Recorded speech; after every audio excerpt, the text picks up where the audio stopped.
Dave Mallen is an award-winning producer, engineer, multi-instrumentalist, and music business consultant. In 2006, he founded Innovation Station Music. It's a one-stop shop recording studio known for its highly collaborative and personalized approach to music production. Dave's also helped dozens of DC area artists forge a path to success in the music industry through customized strategic planning. In 2009, he co-founded the Metro Music Source, which is a series of meetups, panel discussions, showcases that provided local musicians and industry professionals with numerous opportunities to network, learn, and collaborate. In recognition of his work, the local music community with the local music community. In 2013, he was actually nominated Most Supportive of Washington, D.C. Music. He's a voting member of the Recording Academy, the Grammys, and holds a master's certificate from the Berklee College of Music in Music Business and Technology. He performs live with many of the artists he produces and is the keyboardist for the band Ken Wenzel and Cross Kentucky. And you'll hear them later. Excited to share them. And Dave is currently building a new state-of-the-art recording studio in Northern Virginia, and it's set to open in March of 2017. Guys, I stumbled across Dave. Shout out to Eric Soup Campbell. He's a phenomenal bartender at Hamilton and just an all-around amazing guy. Introduced me to Dave, and I'm so thankful, Eric, for that introduction, because the stuff that Dave is doing is just absolutely phenomenal. So it is, listeners, it's with great pleasure that I introduce Dave Mallen. Thanks so much for being here, Dave. It's my pleasure. How you doing? Here we are. Yeah, no, I got to give a shout out to Soup as well. You know, he's a guy that really gave me a boost in the local music scene. You know, I'm from Jersey originally, small town in New Jersey. Came to DC in 1995 for college, and Soup was one of the first guys I met and was just a great friend. And he worked at all the local haunts here and just found a way to get me playing in the DC scene. So I can't say enough about him. And you know, I just realized I want you to say, my mic was off. A little bit of mistake with the mic there. But what I do want to say is, thanks so much to Soup, and thank you for being here. And tell us about you. Tell us about Dave. Well, you know, maybe you heard this, maybe you didn't, but I am from New Jersey originally. So I bring the sort of small town, feel to what I think is DC is a big city with a small town feel, and it's one of the things I love here about being here. I've planted my roots here, and I just feel that music, for me, is the way for me to connect with other people. And so what I've learned about myself is that I'm all about the community. I'm all about just making people feel as good as they can when they're playing music and we're all playing music together. There's a magical thing that happens. And I experienced it last week, actually. You know, we had some guys wiring the new studio. One of them was up from North Carolina, and we just had this amazing sort of connection. He had played DC in the past, and actually in a band that I was a super fan of called Cecilia back in the day. That's amazing. Turns out, like, we had all these things in common, and we just started jamming together and had this musical connection, and it reminded me that that's what it's all about. It's not about money. It's just about people connecting and making their lives a little bit better through music. That's amazing. Now, I introduced you with a lot of different things that you're doing. So just give us a brief rundown of run us down on those things that I was talking about. Right. Well, so just breaking it down, what I do most during the day is I'm a producer engineer. I run Innovation Station Music, which is a small, at the moment, small recording studio, about to be a lot bigger.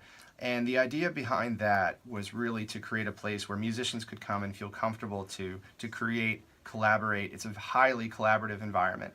So I play on a lot of the records. I'm constantly, composing and writing and bringing in different elements of my background in music, but also others. And we're just trying to create the best music we can, but the twist on that is I wanted everyone to understand their potential. So I'm unrelenting in making sure we, make sure that the music is the best it can be, but then what do we do with it? Let's work together to actually, chart a course for your music. And so I started, after my program in the Berklee College of Music, I learned about the industry, and I kind of took it from there, keeping up with the very latest trends and how people are consuming music. And what are we going to do together to actually, find some success with this music? Because there's so much music out there, as you know. How do you get heard and connect with the people? So that's been the vision from the beginning. And what about, so now tell us about Dave outside of the studio. So there's that part. Do you have any hobbies? What's the personal side of Dave like? Yeah, it's a trick question because I don't really do anything outside of the studio anymore. No, I love actually going out to the wineries out in Virginia. That's my happy place. We go out there, my wife Emily and I, and just kind of sit and listen to music. Of course, there's music involved. Oh, of course. I can't escape it entirely. I'm sensing a theme here. Okay. There's a theme. But just sitting there, I love wine. I love sitting out, in the country, in the mountains, and that I wish that were a little closer and I could do that like every day. Got it. Yeah. Okay, so wine country and the incredible wife. It sounds like, God, all right. So that's the outside. Now, what's one thing you love about the DC music scene? I have to say, I've traveled around. I've talked to a lot of folks about this. Everyone that I've talked to has confirmed this. DC has a very, very cool sense of community. And it's obviously I'm trying to push that with the work that I do through the studio, through Metro Music Source, which you mentioned earlier. But it's native to DC, and it's natural. There's a spirit of camaraderie and service to others. This is the kind of thing that doesn't necessarily come through when you hear about what's happening in Washington and politically. This is the underground indie artist scene, and everyone helps each other out. And I love to see there are tribute shows that are formed just sort of organically. There's I'm actually playing Jam and Java on December 23rd. There's a Christmas show that a guy named Todd Wright, who's an amazing singer-songwriter. You might know Todd. He's singer-songwriter, producer. Yeah. He puts them on. This is 14 years running, and it's a cavalcade of great local musicians, and a lot of them don't live in DC anymore. They've moved away, started families, whatever, but they come back every year from LA or whatever because they just love the community here. And so if I had to say what I love about it, this is a place where people can feel like it's not competitive. At least that's my take on it, and it's a great community. That's amazing. Now tell us about the best success story that comes to mind. Wow, best success. I mean, every day I have many successes and failures, and I don't feel like I've hit anything the big time yet per se. I don't even know if there is a big time anymore. My successes are right now related to my studio. The fact that I'm going to build a world-class studio in this area with one of the top designers in the world. I pinched myself that this came from an idea that I had 10 plus years ago to even do recording, and now I'm expanding, and it's been a ton of work. It's nearly killed me, but I am still standing, and I'm in excitement mode because things are happening, and so I think that's the success is the staying power, and now to know that I've got this. I talked to my wife about this. Concept of escape velocity, and I don't know if you're familiar with this, but it's basically the amount of energy required for anything to escape Earth's gravity. Sure. And I look at my life that way. I'm always trying to escape my own gravity. And so this studio, I've put the energy in, and I'm about to hit that escape velocity. Escape velocity. Yeah, that's cool. Yeah. So tell us, you've mentioned it now. Say more about this studio then. Where is it at in the stage? Is it coming? What's going on with that? Okay, so right now we are. It was over a year of design, painstaking design, and working with one of the top designers, Wes Lachaud. He's built studios, the Jimi Hendrix's studio up in New York, Electric Lady, he's done rooms there. Chris Daughtry just did a room with him. REM's producer, Mitch Easter. So I'm really excited to work with him and his team.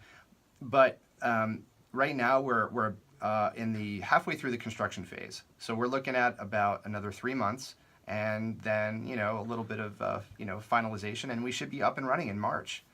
So Wow. yeah, and Okay. we're doing a crowdfunding campaign just for a tiny piece of it, because costs have gone up, and we're just indie. I'm just an indie musician trying to do this just like everybody else. Yeah. So we did an Indiegogo, and if you want to check that out, just to see what's going on or support, that would be great. That's www.supportdavesstudio.com. And Support Dave's Studio, got it. And we'll Yeah. make sure we put that in the notes for this episode as well, so you can get back to that later. Yeah. And check out the amazing things that are going on with the Innovation Station music and the cool things that you're doing. Yeah, so it's. What- Oh, sorry. No. No, I was just that's- going to tell you it's going to be a multi-room studio, fully soundproof. All the rooms will be connected with connectivity with audio and video screens, so everybody can see one another. With great line of sight. It's totally state of the art. So I'm psyched. Sounds like a kid at Christmas, man. You got this Yes. new thing that's coming along. I absolutely love it. Yeah. So now, what's one thing you have in your music collection that might surprise us?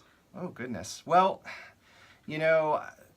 I don't know if it would surprise people who know me necessarily, but I basically grew up in the 1950s. When I was a kid, everything. You look so young, Dave. I find that so hard to believe. I know, man. I Like, know. Well, I use a special Korean skin cream. Okay.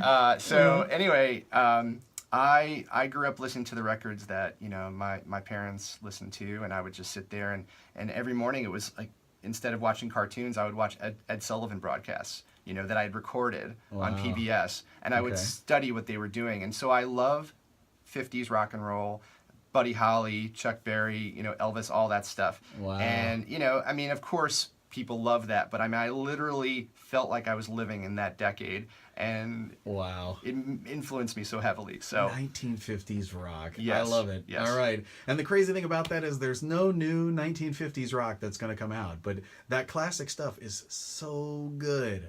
Yeah. So it almost never seems to get old, which is I love it. I think there are a lot of groups that are trying to throw back to that. I mean, you look at like a Nathaniel Ratcliffe, and there's definitely like Ray LaMontagne, is definitely throwing back to the '60s, and Yeah. there's some stuff, but I mean, no one's going to. Even you talk the Beatles, the Stones were all influenced by these guys, and so that's where I get my It goes back inspiration. there. Now, what's if you had do you have any rules as a studio professional that you follow, and are there any that you always break?